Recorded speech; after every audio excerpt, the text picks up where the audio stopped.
Hello, everybody. Welcome to Step Out the Box. This is our village. Today, we're going to have a special guest talk about breast cancer awareness. She is a breast cancer survivor, so we're going to give it up to her. We pray that everything that you hear today in this segment, it helps you, it encourages you, and it allows you to push forward and continue to be the best version of yourself, no matter what the trials and tribulations may be. Thank you, everyone, for watching our show. Continue to watch the segment. We love you. Natasha! Woo! Hey! And we want you to stand up because we want you to show off this outfit. Breast cancer awareness, guys. She is a breast cancer survivor. Yeah. So how do you feel about that? It's a lot when it comes down to you to being a survivor, put it that way, because it's a lot that you have to go through as far as when it comes down to treatments and just life overall. It's a lot and hits everybody differently, but you just have to stay strong and keep pushing. That's the advice I could keep giving to you, to have faith and just keep pushing. And always it's nice to have someone that you love that's supporting you, that's guiding you through everything and on this journey, because it's tough. And you have your downfalls where you're just ready to give up, and just put everything in God's hands. That's all I can really say. Just have your faith. Amen. Yes, that is amen. At what age did you find out that you had cancer? Okay, so when I had my son when I was 29, 8 months after that, so I was about 29 when I found out that I had cancer. And when I got that phone call, because I was breastfeeding, and that's how I found out. I found the lump in my chest, and then with that lump, it wouldn't go away. And they was like, maybe it's just a milk duct. No biggie, you don't have to you can finish breastfeeding and stuff like that. But it was kind of concerning, so I was like, let me just keep asking more about this lump that's not going away. So they said, well, in order for us to get a clear look, we need you to stop breastfeeding, but it's up to you to stop breastfeeding so we can get a good image of it. So I stopped breastfeeding, and then that's when I found out that it was cancer. When I got that phone call, I just paused, I just froze. And I asked if I could call my mom. So they allowed me to call my mom and merge the phone call, so we both can hear it at the same time that it was cancer. She froze up too, and I didn't know how to react. I just thought right then and there that my life was done. Like everything I worked hard for, or me just having this baby, it was just like, no, that's it. So I was really shocked. I didn't really know how to react. I was just in shock as far as that. Right. I couldn't even cry because it was just like, it just hit me so fast just to know that I have cancer.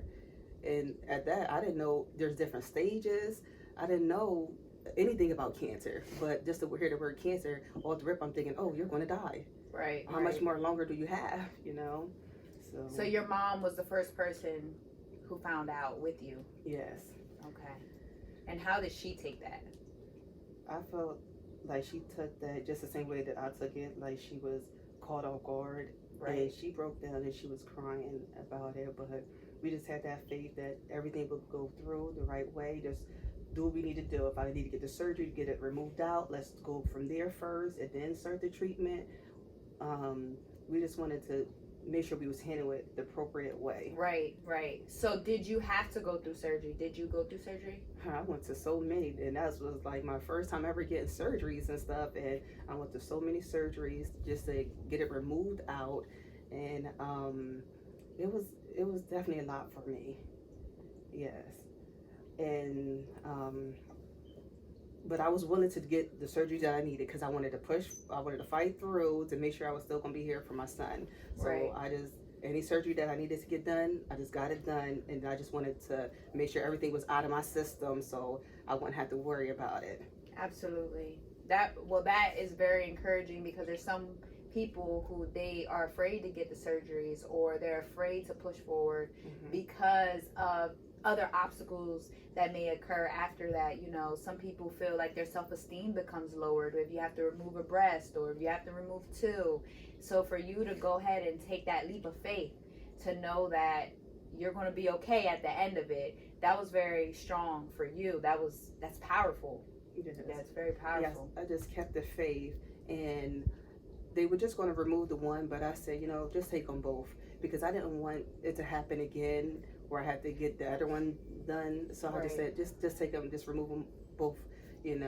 I was very scared. A lot of emotions and feelings was going through my head, but I'm like, I just want to be here. I have to see my son grow. I have to, watch his steps and stuff. So I did everything that I could to make sure I can, be with him and with the faith of God. Right. I just felt his presence on me throughout this whole journey. I was afraid. And there was times that I cried alone, and I was afraid to go to sleep because I just didn't know what was going to happen. Right. And us as parents already fear not being here for our children. Yes. So with your, I'm just going to say your challenge that you overcame, that's big, because there's women who, like, we don't, like me personally, I'm not going through that, but I do fear if I'm going to be here for my children or not. I want to be here for my children. I want to watch them grow, because I feel like no one's going to love my children better than I'm going to love my children. Exactly. You know what I mean? So even for a parent who is not going through that situation, for somebody who is, I couldn't even imagine how you felt. Yeah, because then you got to think of, okay, so who would you want to help raise your child if you're not here, and to have to think about that at a young age. If things go left, who do I want to give that responsibility to? Right. Who is going to really love my child like Right. I love my child, and make sure my child succeed and go forward. Absolutely. So it was a lot of decisions that you got to make. And if you don't have insurance, hopefully you do get insurance, or life insurance and stuff like that, because when it comes down to burying a person, it's a lot of money. It is. And yes. It puts your family into a lot. I don't witness my mom, helping out different, people when they passed away and stuff like that. And it's a lot, so I just recommend you just get life insurance and stuff like that, so you don't put your family in a bond. And I'm still working on that too. It's really scary to have to try to prepare for that. But if you have the faith, you just do what you have to do. Right. So mentally, how did the cancer affect you mentally? Mentally, I'm so used to getting up and going, working however many jobs. I have like 3 jobs, and I'm just up and going, and just having that freedom to just get up and go, do stuff that you want to do and stuff, and just have to be set still, because with treatment, it broke me, whereas though I couldn't hardly move. If I stood up for too long, I'm aching and paining. I can't sit down for too long. So it's different signs effects that happens when you go through different treatments and stuff. And I had chemo, so I lost everything. I lost my hair, even hair that I didn't really care for, that was gone. But a lot of stuff happened, whereas though even this, what I just did right now, I just froze up. You freeze up and you forget a lot of stuff, and I keep trying to push myself to keep going forward, but a lot of time I freeze up because it messes with your memory and stuff. So let's go back to that question. Yeah. Oh yeah, absolutely. But I mean, you explain a lot of what you just went through, even physically, so just mentally too. But let's just jump in a little bit into the medication. So you're saying that the medication causes like brain fog for you sometimes. And the hair loss and other things like that. But is there anything else that you went through just because you had to go through these like treatments? Yes, you get sores on your tone. Your tone turn different colors, like purple. So they try to give you some stuff that can help out with that. Your fingertips and your feet, they get real tingly, where you have to put them in ice so they can calm your nerves. Your skin, some people, their skin peels. So on my foot, my skin was peeling on my foot. So I had to try to keep them as moist as possible. I woke up with like scratches and stuff on my body or whatever. Then also 1 week you probably able to eat. Next week you probably not able to eat. You lose your taste buds. So it just a lot mentally and physically. A lot of stuff happens with that. And then when you become bald, you see with the treatment it changed your skin. So my skin got real dark. So even with my hair, my head, because there was no hair there, you could see like dark spots throughout my head. And then you kind of turn like a little palish a little bit because you had no eyelashes, no eyebrows, so you just look really like bland. Yeah. Right. So your eyebrows look popping though right now. So is that your eyebrows or that you did like makeup? Okay, so my eyebrows, after my first time of having cancer, I once that got all finished and stuff, I was able to relax. I was able to walk and stuff again, and I was like, I'm going to treat myself to getting a microblading, so I ended up getting that done. So now this time when I had the cancer the second time, it didn't look so bad because I still had my eyebrows. Right, yeah, and they're popping too. that also helped me go, because when you look pale or when you look sick, it makes you feel sick. Right. But this time I didn't look or feel sick this time around because my eyebrows. Yeah, you look good. So this is your second time having to face this challenge? Yes. Okay. What is the worst, the first or the second time? The first. The first time. Yes. And that can very well be true for the simple fact that when something first happens to you, you don't really know how to react, what to do. Your emotions are everywhere, physically, mentally drained, done, I'm over it type situation. But a second time around, you're a little bit more prepared. Yes. Of what to expect, how to prepare this time for it, you know, how to put people in line and position to be there for you as needed. So I would see how it would be a little bit easier this time. Is the treatment easier this time? Yes. And for my first one, because I had to go through a lot of surgeries, so I had got both of my breasts removed, there was nothing there. So I had drainage that was on both sides, and it was hard for me to take showers and stuff by myself. So I had, family, like my mom and my sister, they would bathe me, and I would never think that I would have to get bathed by my parent. And I mean, of course she bathed me when I was a kid, but being an adult, it's just like you gotta see little spots, like you gotta see little stuff, but I didn't even want to look down because I was afraid of what was there, what was not there. So for a minute I would not look down because I knew there was nothing there. But then when they had to remove the pack, like the little stuff that I had right there, then I finally got the courage to look down, and it was different. Yeah. It was very different. Absolutely. Same thing with the hair. Once the hair was going, it hit me differently.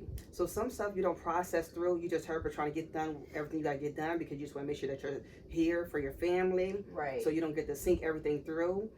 And as far as with this time, the treatment's way different. Whereas though I am able to move around, I'm able to drive. I don't get car sick. With the last one, it was a lot of different side effects because it was a different treatment that I had to take. So this one just to fight off, to recognize the cancer and to fight it off. So it's called Keytruda. So that's what I'm on now. Okay. All right. So that's good though.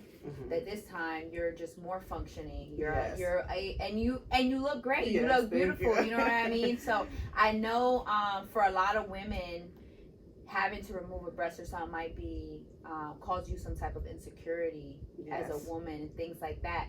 But my advice is just look back to when you were young, flat chested. You know what I mean? Like, hey, whatever. You had just little pimples back then, so it's cool. And then mine was never big, so it was like. Well, yeah, and there's some people who are pretty big, but it is a very challenging, mentally and physically, it's challenging situation because it does cause insecurity, and you do feel a little bit less of a woman sometimes. But you're absolutely not. You're absolutely not. You're beautiful just the way you are. We're grateful to have you. And stay tuned for the end of the video because we got a special announcement. What kind of sacrifices did you have to make going through your situation? The sacrifice was, I say when it comes down to doing stuff that you normally would do, you can't do that no more. Like I said, I was always quick to like go to work. I just always stay working and stuff like that. For me to actually have to just be sitting still, that was a sacrifice. I'm not used to just being in the house all day long, looking at four walls, and it just like I felt like there was no end. Like this is my life now. So that was a big sacrifice for me. As far as like wanting to go hang out with friends, I wasn't comfortable going to go visit friends and stuff like that because I didn't want them to see me how I looked at the time, and I didn't know if I'd be comfortable with going to certain family members' house. So I kind of was like just at home. And plus it became COVID too, so couldn't go nowhere anyway. Right. I just stayed kind of like to myself. I kind of like closed myself in and a little bit shut down because I'm just like, this may be it. So why get out and try to be around people that you may not see no more? Absolutely. Mm-hmm. You thought you know this was it. I'm done. So don't get close because I'm gonna be gone. Yeah. But you're here. Yeah. But you're here, Mm-hmm. and you know you're pushing through, and that is the most powerful message we can get out to these people today. Is that you are still here pushing through, and there are going to be those moments, even with people who don't have cancer, they have a mental illness or just are suffering from other diseases, that they probably feel the same way as you, that they don't want to get close to people because they feel that they're going to go anyways. Mm-hmm. So why get close? Why love them? Why want anyone to love me? Mm-hmm. But that is far from the case. When people love you, they love you, and there's nothing in this world that's going to change that. Yeah. You know what I mean? So being around those people who actually do love you and who are willing to wipe your butt when you need it, like that is powerful in itself. Mm-hmm. Because when you find good people like that, you keep them. Yeah. But I do understand how you can become shut to the world because of what happened. So maybe COVID just ended up happening at the right time for you to kind of get yourself back together, to recenter, and just understand that you are more than what that situation is. Yeah. You know what I mean? Like the first time around, it hit me bad. The second time, sometimes I catch myself making jokes to myself, but me being bored and stuff. Yes. So I just catch myself and I brushing my teeth, I'll be laughing or smiling because I'm just busting off myself. But but that's what you got to do. You have to find some enjoyment into life too. Right. So I had to look at it that way too. Just being out, you know, what they say, like old people, they just sit out and just look out on their porch and stuff like that. And just to see people riding a bike, I was just so happy just to be outside again. I go into the dollar store and I'm greeting people that I don't even know because I was just so happy just to be out again. Right. I'm like, hello, good morning. Yeah. So just to see people's faces and just be around people, I just felt like, okay, I'm back to being normal again. But yeah. Well, and another thing is when you get isolated for some time, God really works on you. Yes. He really takes time to work on you. So, you know, that being happy and hype and a hello to everybody that you may not have done before this is who he turned you into. He turned you to that bright spirited person now, that when people walk by you, they want to talk to you. They want to acknowledge you. You know what I mean? They want to say hello to you too. They want to have conversation. They want to be drawn to you because of who you belong to. Yes. And what you stand for. Because you could have very easily given up your faith in God. You could have very easily given up on yourself. Yeah. You could have very easily just called it quits, like that's it. I'm not going through treatment. I'm not going through surgery. And you did not. You did not. And not only once, but twice. Yeah. Going through this breast cancer situation. And then on top of that, the many of surgeries. But you still didn't quit. No. You still didn't quit. That shirt right there, that's it, girl. That shirt right there, that's it. So it's safe to say that your faith in God really got you here today. Yes. He really worked with me through this whole process. I felt him when I had to go to surgery and I was so nervous, I felt his presence there with me. I had people, church families, praying on me at that moment of time, and friends and family. But it just, that feeling that everything's gonna be okay. Right, that security that he provides. Yeah. Even at first, I was scared to go to sleep because I didn't think I would wake up. Right. So I watched, my fiance and my son, I watched them sleep, and watched, my mom who came over and, stayed with us, just walk around the house, just watch everybody sleep. But then this time around, it was just like, I'm gonna be here. Yeah. Regardless of if I'm on the other side or not, I'm still gonna be with y'all. No, absolutely, absolutely, and you have a testimony. You have a story to tell, and I'm so glad that you allowed us at Step Out the Box to be able to use the platform to tell your story, to help so many people, because there's so many people who are sitting at home right now that are probably scared to even say or tell their story. They're probably scared to even tell anyone that they have cancer. They're probably scared to even go through a surgery. They're scared to push forward. But what you are saying here today is for them not to give up and to keep that faith in God. And that right there, that is going to encourage them to step out the box and keep going. Even when you see other people, other family members who is in treatment with you, or that that was in treatment and they didn't make it, and you look like, okay, it's only about the time for me to go. I'm gonna be next. Right.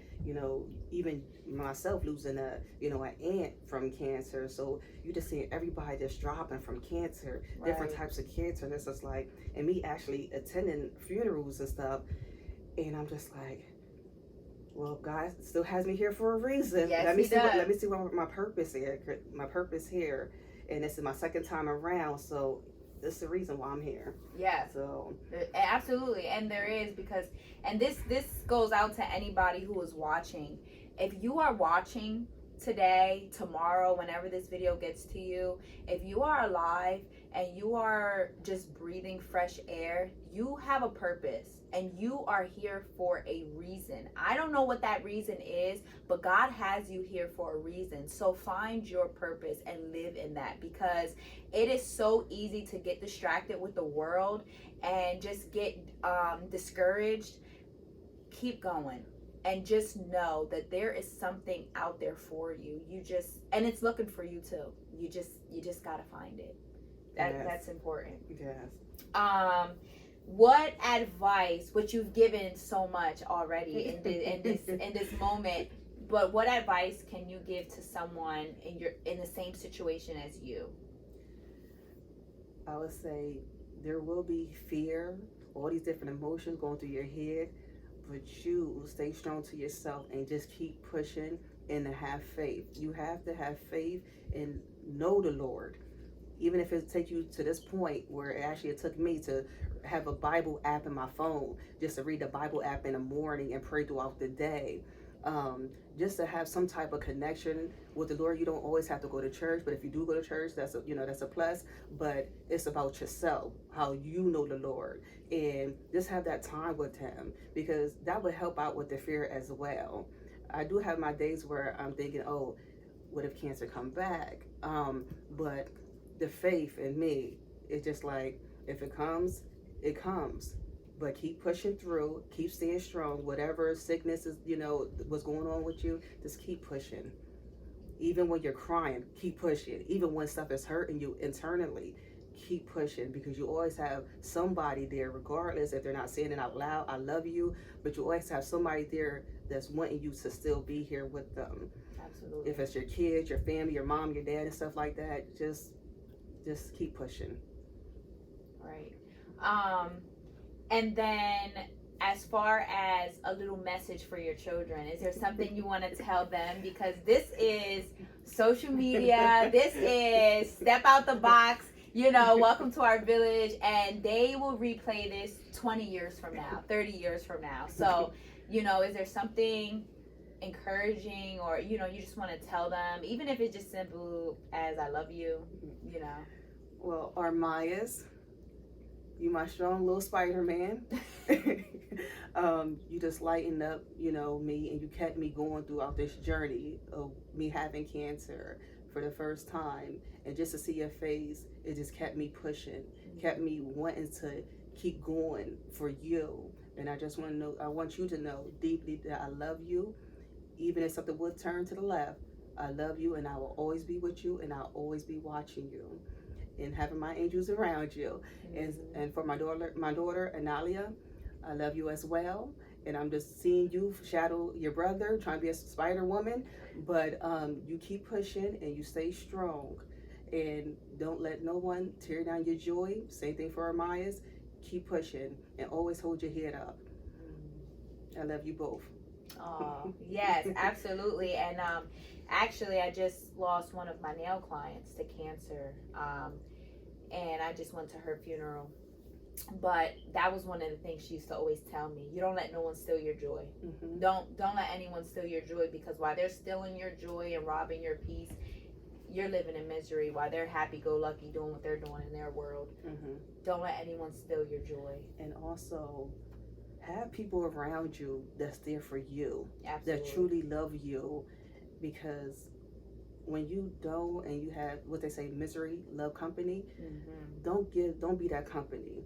You remove people out of your life, and sometimes God will remove them out your life, so you ain't got to worry about that. But find your happy place, because that's another thing that I was told when it comes down to cancer. When you're stressed and you're have so much going on with yourself, it feeds off of that, and that's where it comes back. So try to be, not to say you're always going to be happy-go-lucky, but just find that peace in your life. You just need that peace. Right. So if it takes for people that you really love to be removed out your life, that's what it has to be, because you have to find that peace within yourself and do stuff that you enjoy doing. Even if it's stepping out the box a little bit, you have to do that, because if you stay in that bubble, that's not too good for you. That's not going to really, it kind of becomes miserable, and you become, really, that's not good. So just step out that box. Absolutely. That's what I can say. Hey, I love it. I love it all. It's what your story is encouraging. Your story is inspiring. Just knowing, that you make fun of yourself for just not having hair, or, things like that. Those are, it's funny, because it's like, I'm the type of person, if I fall, I'm the first one laughing. I'm like, you don't gotta worry about, me being embarrassed. I'm gonna laugh. And my Uncle Manny, he passed away, so may he rest in peace as well. I used to say, you're not embarrassed to do this? And he goes, why? People do stuff all the time. I'm gonna be embarrassed. He was, I laugh at myself before they laugh at me. So now if I fall, I laugh at myself. Or if somehow I'm just like, no, I didn't just do that. Or no, you know what I mean? Because before you laugh at me, I'll make fun of myself. Exactly. So, but then that makes you feel good, because when someone else does it, it's like, I done came up with that joke. Go ahead. I done been there, done that. So it is a powerful thing what you're doing, and how you're pursuing forward. And I'm so excited to even be your friend, to have you on the show, to just have you here with us. It's amazing. So thank you for coming on to the show. I appreciate you. I hope I got everything out there, everything I could remember. Also, if you can go into therapy, there's nothing wrong with that. To help you stay as far as with your mind and stuff, to get stuff out, stuff that you didn't know that was eating you up in the inside. Just have somebody that you could talk to. I know, like I said before, I shut myself down from the world. But the second time around, I went to group therapy with people that was dealing with cancer as well, or a different type of illness. So just to hear everybody's story, it makes you feel better. Like, oh, I'm not the only one. Right. Oh, I'm not the only one who goes to the store and forgets your daughter's name or her birthday. So stuff like that is just like, wow, I have somebody that can relate to me, instead of being closed in and not knowing what's out there. Right. One thing I would like to share was, my second time around, I had to make a decision I always told myself that I would never do, ever. But sometimes things is brought into your attention where you have to make different choices and different sacrifice. And the one sacrifice I had to do, it was either, me being here with my other two kids that's here, or bringing a newborn child into the world that could possibly deal with difficulties, and also lose myself as well. So I had to make this big choice as far as get an abortion. I don't recommend it, but in circumstances, sometimes you have to make the best decision for yourself and for your health. So I say this to say, just because you make certain decisions that not everybody is going to agree with, at the end of the day, you know why you make those decisions, and you stay firm into yourself, because only one person that's going to judge you. But don't let no one, like I said, steal your joy, and you make your steps for yourself. Wow. Yeah. And that happens a lot, though. You know, there's many a times where people have to choose their life, or a newborn baby's life, you know, just, you know, have an abortion or see your life because of health conditions and circumstances. And as far as me, I'm not always for that either, but in certain situations, it's necessary. Yeah. It's necessary, and it's a no judge zone, okay? Because everyone has their flaws and their mistakes and all that. But you know, at that moment, you made a choice that not only affected your life, but it affected the lives of your other 2 children if you wouldn't be here. And me personally, I think that was probably the biggest choice and sacrifice you could have probably ever made. Because being the loving mother that you are, I know that was very challenging for you to have to make that decision. Yes. Yeah. But you made it, and God knows the situation, and God knows what was going on, and you know, moving forward, you're moving better, and you're doing things a little bit more accordingly to God's plan and things like that. So we're doing better with it, and it's okay. I mean, you had a choice to make. I thank you for sharing that with us today, because that part right there probably was very hard for you to share. But I'm grateful. I'm grateful that you're here. Thank you. I'm grateful that you're here. I'm grateful that I'm actually sitting here and able to tell my story. Yeah. And I just hope that it reach out to someone out there, and that you just hear me as far as when I say just keep pushing, stay true to yourself, and stay strong. Absolutely. Yeah.